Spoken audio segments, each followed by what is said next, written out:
Hi, everybody. Welcome back to Above the Haze. Eric Postel, Holon Law Partners. With me today, Dr. Paco Calvo, University of Murcia in Southeast Spain. Dr. Calvo recently released his book, Planta Sapiens, on cognitive plant intelligence. He's been working in the fields of cognitive intelligence for a long time and has made some instrumental strides in our understanding of how everything alive thinks. Paco, please, thank you. Thanks for being here. Welcome to Above the Haze. Yeah, well, thank you. Thanks for having me. Great to be here. Absolutely. I want to jump right in. Your book, which I found at my local public library, That's good to know.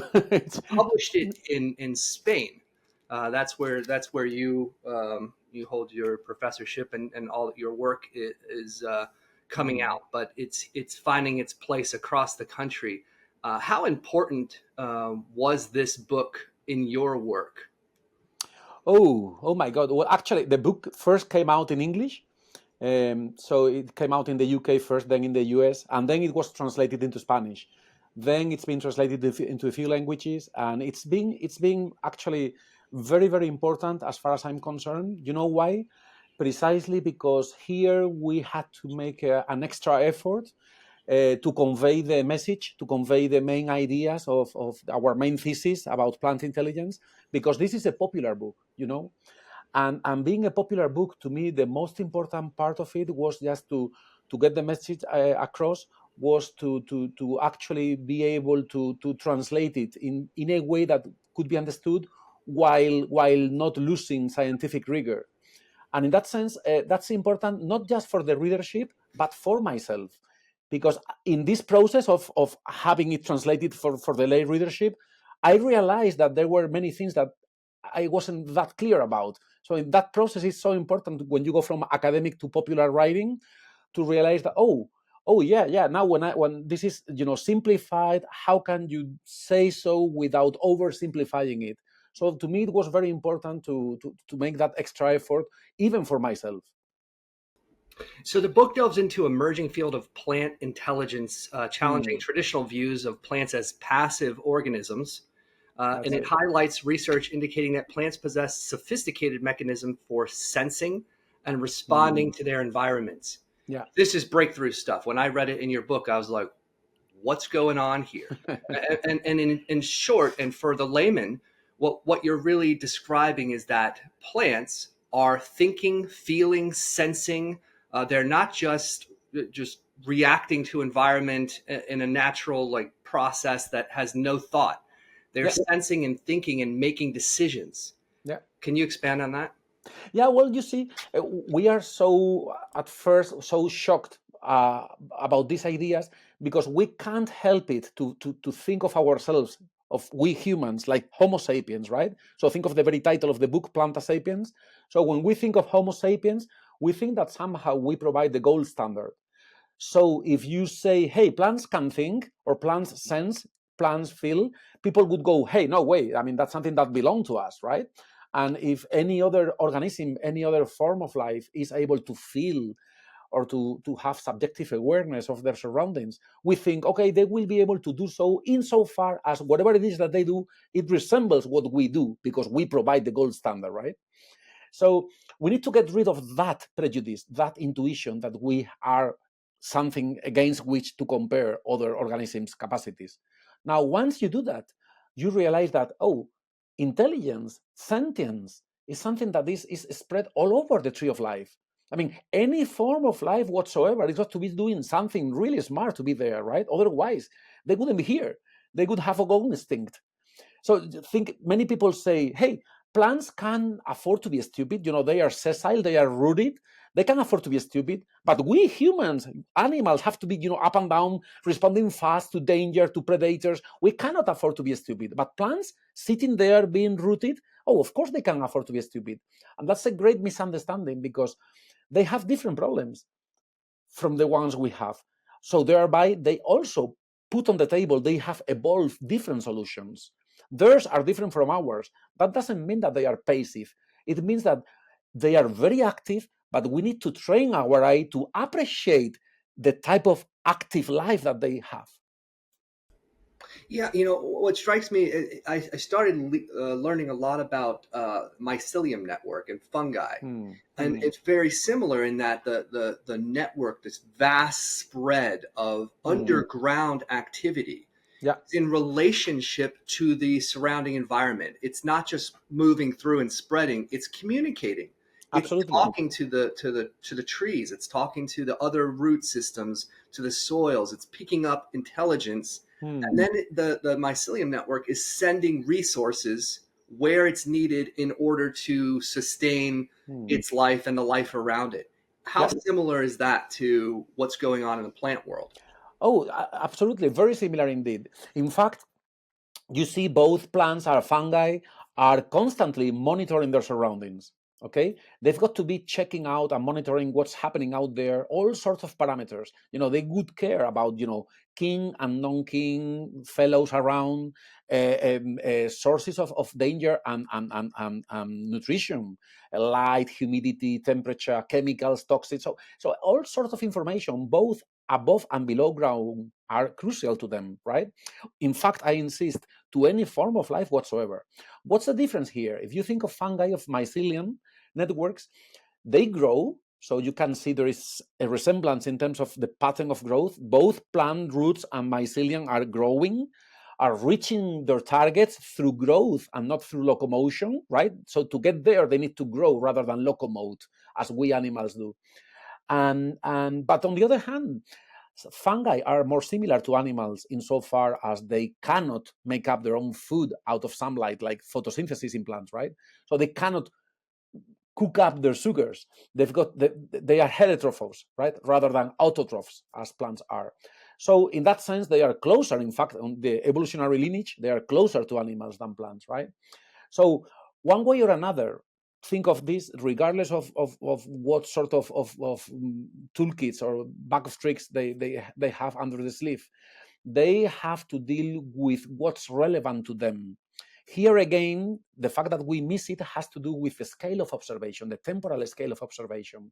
So we miss what plants are up to, and we miss what mycelium networks are up to, because the time scale in which their behavior unfolds is so different from ours. So from our scale of observation, that we need to make that extra effort. That's why in our lab, for example, we need to time lapse plants, right? Or plant roots growing.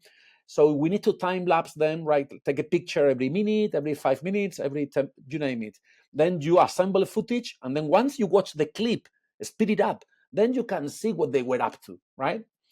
There is another distinction which is important here, is that many people complain. So in the same way I was complaining about animals or humans providing the gold standard, when you are speaking of a connection in between plant roots, trees, the roots of trees, and the network of mycelia, people working with fungi will complain that we are putting the focus, the emphasis, the stress upon the plant. So we are, in a sense, falling prey of a prejudice, which is being phyto or plant centrist. So plant centrism, phytocentrism has to do with thinking, oh, the trees are using the mycelium networks to communicate in between the roots. But you can turn it upside down and say, hey, if you put the stress on the mycelium networks, you can say, hey, the fungi are using the roots of trees to communicate between them. So the message of this exercise is to say, well, maybe it simply has to do with where we decide to shed the light. If we are focusing on this perspective, this will be like the relevant agent, and the rest will be objects surrounding them. Now, the take-home lesson is that if you look at the tree of life as such, every single organism can be taken as the agent, as our object of analysis. Could be a bacteria, a unicellular, or whatever. We just need to pay attention to what it is that is relevant to them, regardless of whether they are closer to us, to plants, or to fungi. You know what I'm picking up from that is there's a level of intentionality and awareness, which brings up this big unanswerable question of consciousness. Yeah. Are plants conscious? Are they Yeah. aware? Well, look, if I gave you the blunt answer, like yes, they are, people would say, well, that's just because you believe so. Do you have the evidence? Why do you say so, right? So let me elaborate a little bit. Think first of what is it, or how can you tell if an animal is sentient or not, if an animal has subjective awareness, right? So, of course, again, going back to the gold standard that we provide, we think, okay, the rest of hominids or mammals, because we all have a neocortex, mammals. Well, we certainly think that my pet or my cat or a horse or a cow somehow have their own subjective awareness, right? Their own subjective experience of the world. That's beyond doubt, I would say. Then people try to enlarge the picture and to see who else could belong to the club, to the consciousness club, right? And then we issue, membership cards to people like, corvids, birds. Then the more we learn about invertebrates, the more we think, oh, maybe we should also issue some membership cards to these guys here. Like, I mean, it's amazing. Cephalopods, right? Octopuses, squid, you name it. Then you go for honeybees. We know what honeybees can do, and ants and termites. And then all of a sudden, we realize that we keep opening and opening and opening and enlarging the field, and more species, animal species. So always within the animal kingdom have some right to belong to the club. So now think about it. Why do we think so? We think so not because we can see directly their sentience, right? But because we can infer it out of some indicators. There are some markers of sentience, right? So it's something you cannot infer directly. You cannot see directly. You can only infer it. So people say, okay, why do you think insects or birds are sentient as we think mammals are?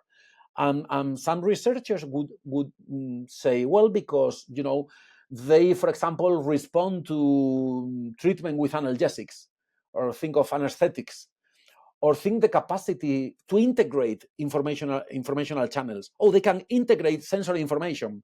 So they don't simply respond, to just one source of stimulation, but they integrate many pieces, bits and pieces, and make up a whole picture prior to responding globally to whatever is out there. So they need somehow to integrate everything in their heads and then provide this global response, right? So that requires somebody to be at the wheel, right? Somebody at the driving seat. Or you may think, or in fact, some people think that, hey, if an organism relies on some trace, some memory trace in their head, like that allows them to remain competent in a goal-directed task, like intentional task, like trying to reach for something which is temporarily absent, or they need to keep track of that stuff that is not right there through some trace, some memory trace, right? So all this allows you to talk of what's going on inside their heads, right? Now, what happens? Because plants have no heads, plants have no neurons, plants have no central nervous system, we can't quite picture the very idea of somebody being at the wheel, somebody being at the driving seat in the case of a plant, right? But that's just because they are very different from the way we do things. So remember, different problems, they come up with different solutions. So the fact that they have no neurons or a brain, or that they don't locomote and grow instead, that doesn't mean that that subjective awareness or sentience cannot possibly emerge in these systems. It means that in case it emerges, it will find its way in a different substrate through different implementational resources, right? So to cut a long story short, we need to use the same indicators or the same markers. We cannot tailor-make the criteria for organisms that belong to the animal kingdom. If those markers that I told you about, sensory integration, response to analgesics, or use of memory traces, are indicators in the case of animals, these should still be indicators in the case of plants. So if we find plants that can be put to sleep with anesthetics, and because this is not a spoiler, because I get started in Planta Sapiens in the introductory chapter with this idea, right? You can put a plant to sleep. You can anesthetize a plant with anesthetics, with the same type of anesthetics that you use in the vet. So if you can do that, if we know that plants integrate sensory channels, if we know that plants can rely on information being stored, we don't need to say in their heads, we need to say stored, could be stored in a distributed fashion, in a decentralized fashion. So if we have all those indicators, why we shouldn't be inferring that they are sentient in the very same way that we do infer it in the case of animals? You see? I do, and I want to kind of follow on this train of thought. This is important stuff, and we need to kind of flesh out why. Why does this matter at all that you have found that there is intelligence in the plants, that there's intelligence in fungi, that there's more than just human animal intelligence? And I want to frame it as the symbiotic relationship between all life on this planet, the implications for ecological sustainability, and the current drive towards higher levels of machine learning and artificial intelligence. And I think the good starting point question with that side of it is, we're so focused on understanding and developing what artificial intelligence is, but we're really just in our infancy of understanding what natural organic intelligence is in life. So I'm wondering if you're able to kind of work those topics. Yeah, no, thanks. I mean, those are great questions. In fact, you opened a few cans of worms, right? You touch on so many issues. Let me just say something about coevolution, because you mentioned something about the symbiotic relationship in between, different individuals and different species, and we are all here like interacting and intertwining with one another. So if you think about it, we have a cartoon picture of what evolution is about. We think that we can evolve as if we could evolve in the void. No, there is no evolution as such. There is only coevolution. So think of a flower and a pollinator.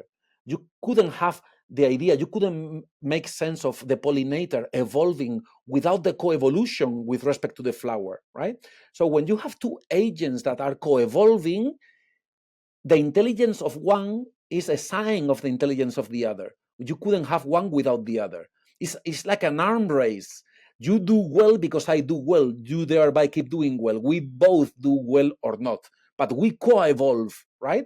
So that always happens along those lines. And we need to understand that whatever light we find, whatever sense we can make of our doings in planet Earth or whatever, it can only be understood in the context of what else everybody else, as in other organisms, are managing to do. What is it that they can do? Because we all co-evolve. We are holobionts, so we are individuals made of many, many different species, many different genotypes, right? So that's one point. The other thing is that it's so important to think of these other guys in the same vessel as we are, because in the tree of life, despite diversity, we need to find, and this is to me a key message, a key idea in Planta Sapiens, kind of like, like when you try to, in a hotel, you need to have a master key that opens any door. Well, it's kind of finding the master key that unlocks any branch in the tree of life. So there is something that unites us all despite diversity. So we find to have evolved different bags of tricks. We do things differently because we have different problems. We come up with different solutions. But at the end of the day, if you look deeper, there is some common denominator. And that's what I think we should be finding. Sentience belongs to life itself. To be alive is to have a mind. You couldn't be alive without a mind. There is always someone at the driving seat. It's someone different in the case of a unicellular. You've got to picture it differently because it will have to do with subcellular nuts and bolts. So we need to picture it differently, but the very idea of something that unites us all has to do with that, with mentality arising from square one, from the very beginning of life. Then it takes many different forms, right? That's what I mean about unity despite diversity. Now, what happens with AI, generative AIs and deep learning, machine learning, and all the tools we have created? That we have an illusion, and this is to me really dangerous, because we have the illusion that because you are able to maintain a conversation with a bot, the fact that you are chatting with a bot fools you into thinking that there is somebody there understanding the conversation at the other side of the screen, right? And we are so short-sighted that we are so absolutely obsessed with ourselves. That's what I talk about in the preface of the book. Remember, when I talk about navel gazing. So we can't help it but to navel gaze, right? And we look at our own navel and we can realize that, hey, this bot hasn't got the slightest idea of what's going on in this conversation. Is blindly following the rules of the programmer. I mean, certainly it's an amazing, I mean, I by no means I mean to suggest that I'm against all these AI developments. In fact, they are part and parcel of all the research we are doing. These great tools. But that shouldn't fool us into thinking that emergence of sentience has to do with the degree of sophistication of the conversation that you appear to be having with a bot. A bacteria is way more smart, more intelligent than all the bots together in the world, simply because it has autonomy. There is something that the world looks like from its vantage point of view. So a bacteria is in the business of meaning making. What happens out there with respect to how it behaves. I'm a bacteria swimming up a sugar gradient, so I'm performing chemotaxis, swimming towards the target. The world is being altered as I swim towards the target. And those gradients that I'm perceiving have a relation with respect to how I'm swimming, faster or slower. So the world can be seen from a point of view. But there is not a point of view from the perspective of the bot. That's the illusion we create by interpreting what the bot is doing. So biological intelligence gets started from the very beginning of life itself. That's what unites us all.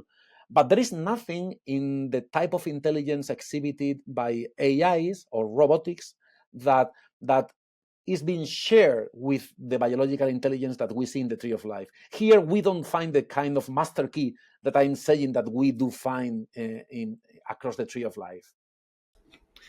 So I would imagine that to further develop AI would be kind of important to integrate some of this knowledge and wisdom into how we even think about it, to Absolutely. draw those Absolutely. relatability pieces beyond just a bot that's really ourselves talking to ourselves. Absolutely. You need your, that's why it's first it's so important to integrate first the AIs into robotics. So you need to have a robot that is doing things out there, right? Then that it's doing things out there controlled by its own needs, not by the explicit codes that you're writing as a programmer, right? So once you have a system that is not truly autonomous, but with a higher degree of autonomy, then it will start to have, hopefully, its own way of getting around in terms of its own intentions and needs, right? So at first, I mean, maybe here it's difficult to envisage, because to foresee what's coming next, if we want to truly think outside the box, we need to think along the following lines, which is a step by step. And step by step means that there will be a long shot from one step to the next. But the very first step is to think of hybrid systems. You know, if you can integrate artificial with biological tissue, then you are doing something different from simply having, you know, a little gadget, a toy.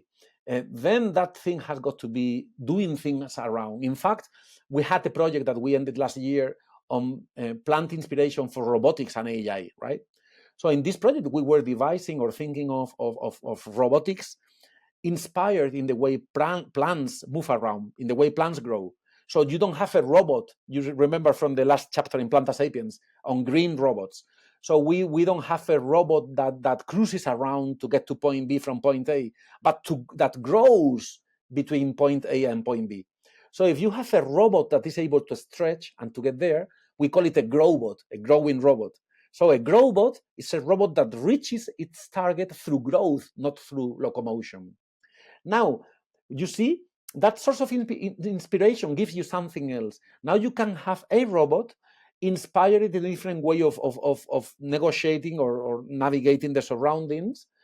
Now, if you can have that, that's a different starting point from simply having a robot that you paint a couple of eyebrows and a smiley face, and we empathize with our robot because because it looks like us. So let's push our cutting edge robotics and AI in a way that doesn't fall prey of anthropomorphic standards. They don't need to resemble us to behave smartly. I want to transition a little bit into the ancient and indigenous wisdom and knowledge of plants and plant medicines, and kind of take us to a place where we can maybe talk about some meaning making there.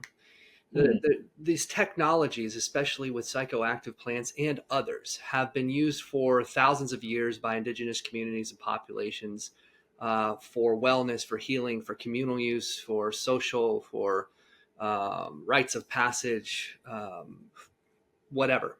And it seems to me that at its core, there is a communication happening between the plants being consumed and the human consuming the plants, and some sort of information transfer from the plants, whether it's a psilocybin mushroom or ayahuasca or peyote or whatever, that the chemicals within, the intelligence within, is then coming over to the person, and they're having an experience.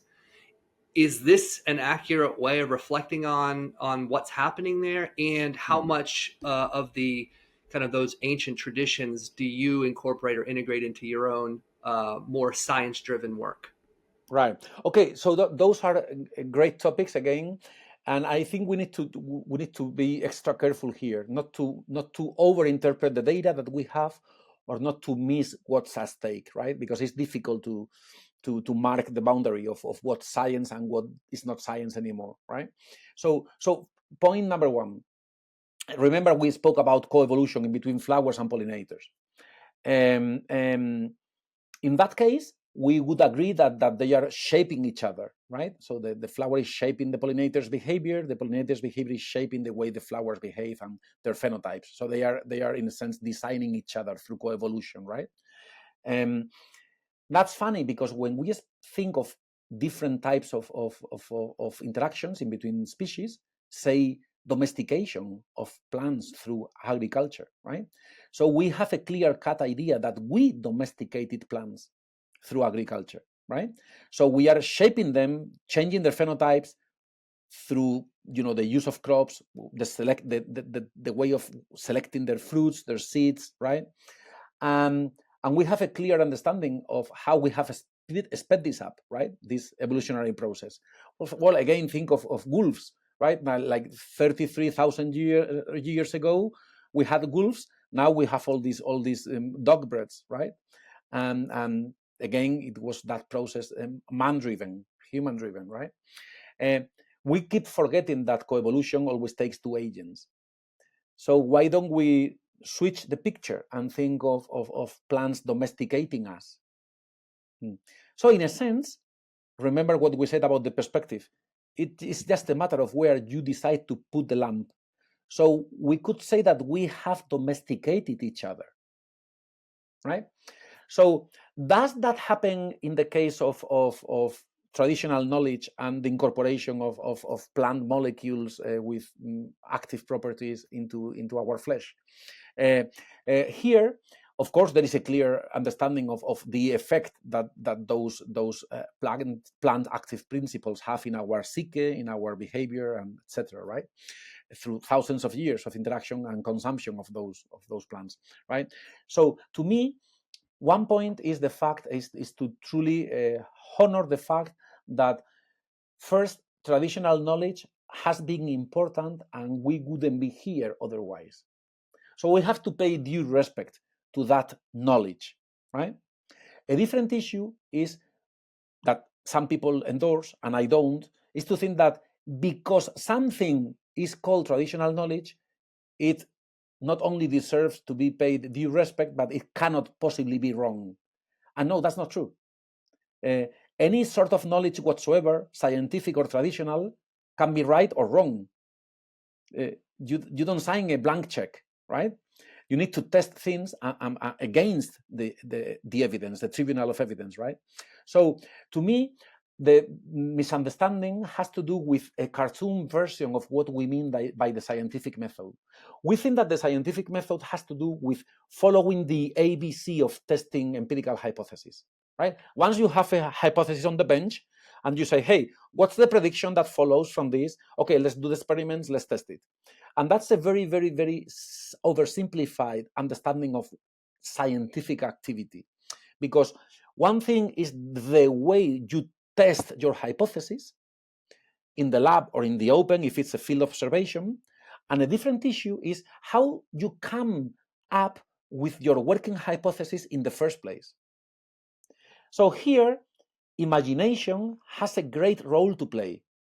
And traditional knowledge has a great role to play. And any form of knowledge whatsoever has a great role to play. Why? Because what they are doing is to suggest possible, potential, alternative explanations to, to aspects of the universe. Now, whether those working hypotheses end up being backed up by empirical evidence is a whole different matter. So we shouldn't be afraid of contemplating those possibilities. We in fact, we need to incorporate them into scientific discourse, not because we need to, to perform like a leap of faith, simply because there could be something there that we might be missing with the prejudice that we should turn the blind eye to traditional knowledge. So you see what I mean? It's neither one way or the other. It's let's do serious science, paying due respect to the way we can come up to different empirical hypotheses. And by the way, testing one empirical hypothesis and finding negative evidence or positive evidence for that matter doesn't close the debate. It simply means now we have this bit of evidence that goes against or in favor of this hypothesis. But science and scientific testing never ends. You need to keep testing and testing and testing. And what was a good explanation turns out to be a bad explanation in a few centuries or decades. And the other way around, when we thought we were right, we end up understanding that we were wrong. So this is a process in which we will never reach the end station, no, the last station of this travel. It's always work in progress. And so it's got to be, because otherwise it wouldn't be scientific. It could become dogma. Absolutely, and I think that that's a beautiful way of saying it. That the avoidance of dogma and the pursuit of knowledge and things like that and truth is really important. What I'm wondering though is that in these traditional communities and these long-standing relationships, there seems to be a lot more symbiotic local relationship with nature. Relatability to nature, understanding, empathizing with nature, supporting nature in a more intentional way.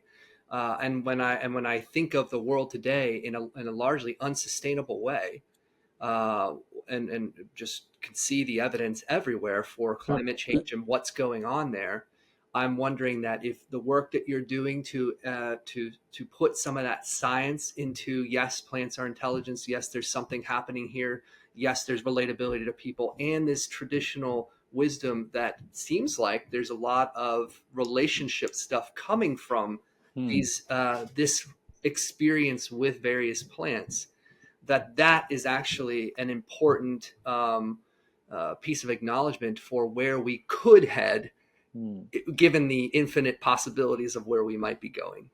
Oh, absolutely. In fact, look, just to give you an example, we have a PhD student doing a thesis in plant acoustics, okay, phytoacoustics. Now, think of how much you can miss by narrowing down your research to what goes on in the lab, turning a blind eye to that type of knowledge or that type of experience in the open, in the field, in primordial forests or local communities. The problem is that we might, by being obsessed with control, with experimental control in the lab, we might be missing the phenomenon altogether. So by having a plant isolated in a growing chamber with exquisite control of different parameters, you might have paradoxically, you might end up having exquisite control of no phenomenon, because the phenomenon goes by the board, because you just missed it, because that plant sitting there cannot possibly do anything because it has lost its community. So you might be in the open, you might be in the field, you might be in a local community in which everything is thriving and everything is exchanging communication channels, messages with everybody else, because it's a thriving community of agents. And if you cannot take that community as such to the lab, you are missing the phenomenon as such. Now that's the challenge, how you are able to grant what you think, what you appear to be seeing in those ecological conditions, right? First, without over-interpreting it, which is the other risk. So we need to find the middle ground without over-interpreting what might be going there, and being able to study it with sufficient control and scientific rigor, such that you don't miss the phenomenon, and at the same time have the type of control that you require to truly test those hypotheses. So in a way, this is a way of saying that we need to be flexible enough, first, not to rush conclusions either way, neither for the sake of finding false positives or false negatives, and being able to keep in your mind, at the back of your mind, the idea that what you are seeing in the lab is just like this tiny fraction of what's out there, or even worse, it has nothing to do with what's out there, because you lost the agents that this one was talking to. So again, a lot of caution is needed, but I insist, it's truly to be. That's another message you find in Planta Sapiens. In the preface, I was saying, hey, I'm addressing both communities, friends and foes, in square quotes, because I say in square quotes because when you speak to the skeptical of plant intelligence and to the believer in plant intelligence, I think they are neither friends or foes. Our one and only enemy should be ignorance. So it should be teaming up, all of us. We should all team up against ignorance. So my enemy is not whoever is endorsing or defending the opposite view. It's just ignorance. So if we team up, all of us together, the skeptics and the non-skeptics, then we can find some way to achieve some shared knowledge. And that has to do many times with saying, sorry, that thing that you thought was truly there, traditionally speaking, we don't have that solid evidence to believe so. And many other times, sometimes you thought something was esoteric and ends up not being esoteric at all, right?